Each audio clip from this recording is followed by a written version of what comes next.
तो hyper geometric function पढ़ते हैं। सबसे पहले क्या होता है, एक सिंपल सीरीज। सबसे पहले देखो इसको क्या है, 1x x square x cube इस टाइप की सीरीज़ है। अब गॉस जनरलाइजेशन, गॉस ने क्या जनरलाइजेशन किया कि 1x x square x cube को एज इट इज़ लिख दिया उसने, कोई दिक्कत नहीं है। ठीक है, नीचे इनका फैक्टोरियल लगा दो, 1 2 फैक्टोरियल 3 फैक्टोरियल, जैसे जैसे पावर वेरी इसके लिए वैसे वैसे फैक्टोरियल वेरी कर लिया, कोई दिक्कत नहीं है। अब ए बी सी 3 कांस्टेंट लगा दिए इसने।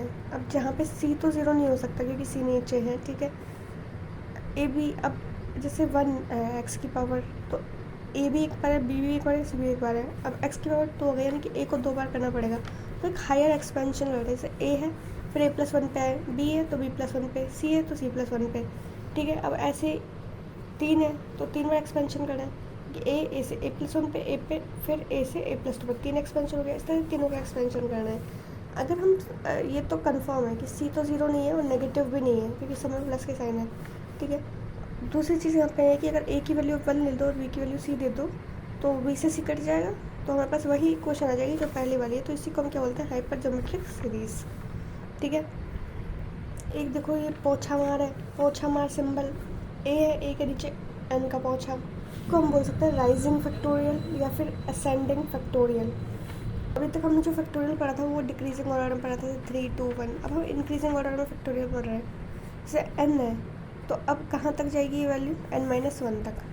ठीक है, जैसे ए है, ए प्लस 1 ए प्लस 2, तो ए प्लस n-1 तक इसको एक्सपेंड कर देंगे, ये असेंडिंग है।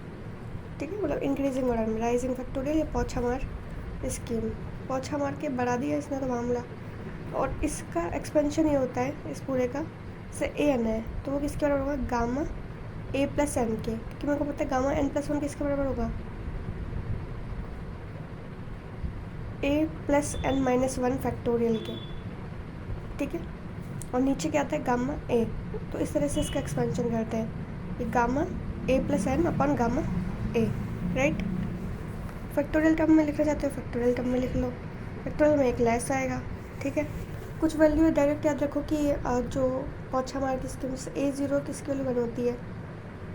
ठीक है, पर ए कभी भी ज़ीरो नहीं होता, ये लास्ट तो यही है और सबसे लास्ट 1 है, तो इससे लास्ट तो कुछ नहीं हो सकता। तो A not equal to 0 for N always greater, all N greater than equal to 1।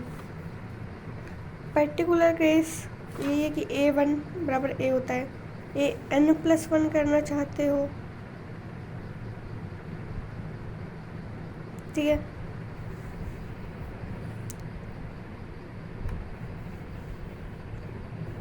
अगर यहाँ पे an+1 को an के टर्म्स में लिखना है तो a+n मल्टीप्लाई कर देना। ठीक है, अब यहाँ पे है कि गॉस हाइपर ज्योमेट्रिक फंक्शन क्या होता है। देखो सबसे पहले तो ये डबल डेरिवेटिव वाली differential equation, double derivative, single derivative, फिर लास्ट वाले में माइनस आता है। ठीक है, अब इधर देखो x 1 - x कर दो, गामा फंक्शन में भी तो यही यूज़ करते हैं ना, बीटा फंक्शन में x 1 - x, यहाँ पे पावर नहीं लगानी कुछ भी।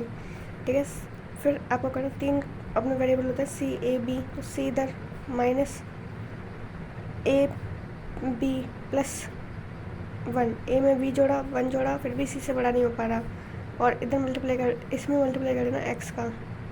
ठीक है, a प्लस b प्लस 1 में डिवाइडेश हो गया। यहाँ पे क्या करना है, minus a b by equal to 0।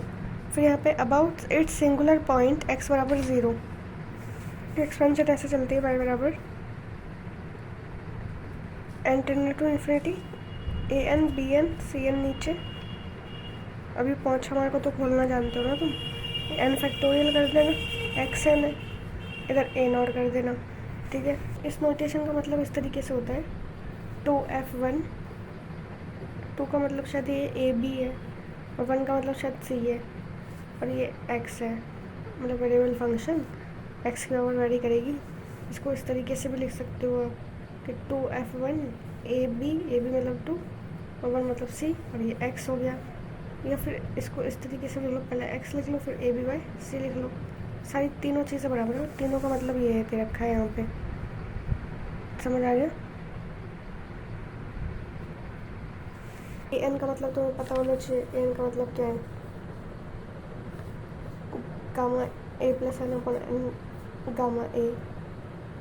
अब इस हाइपरजोमेट्रिक फंक्शन को किस तरीके से लिख सकते हैं, ए नॉट और ना अपना, अब ये पूरा इसके बराबर हो गया, इसके बराबर, तो it can be written as, मतलब this function is written as in this way, y equal to A not to f1 A B C, मतलब ये ए बी मतलब ये 2 को रेफर कर रहा है, सी 1 को रिप्रेजेंट कर रहा है, और ये एक्स ऐसे, ये सिंगुलर सॉल्यूशन हो गया इसका y बराबर 0 पे। अब मेरे को निकालना है symmetric property of hypergeometric function. Symmetric property ऐसे है कि आप ए और बी को आपस में इंटरचेंज कर दो, कोई फ़र्क नहीं पड़ रहा, ठीक है। फिर यहाँ पे some important particular cases of hypergeometric series is what you know that. इस चीज़ का मतलब तो ये होता है 2f1 है, इसका मतलब है 2 ऊपर आ रहे हैं ए बी, एक नीचे आ रहा है सी, और फैक्टोरियल बाकी पूरी एक्सपोनेंशियल सीरीज चल रही है, x1 factorial x2 2 factorial, expansion increasing order में हो रहा है, असेंडिंग ऑर्डर में, ये मतलब होता है इसका। जब आप x बराबर 0 ले लोगे, मैं x वेरिएबल है, x बराबर 0 ले लिया, तो ये पूरा फंक्शन सारी टर्म 0 हो जाएंगी, 1 बचेगा, तो ये बराबर हो जाएगा 1 का, ठीक है।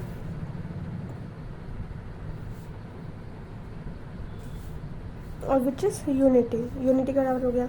अब जब a की वैल्यू मैंने 1/x ली है, ठीक है, b की वैल्यू क्या ले ली, b और c मैंने 1 लिए हैं, इसका मतलब दोनों आपस में कैंसिल आउट हो गए, ठीक है। सिर्फ मैंने a की वैल्यू क्या ली है 1/x, 1/x लिए a की वैल्यू, तो ये कटता जाएगा, तो ये पूरा बनेगा क्या बेस, और मैंने x की वैल्यू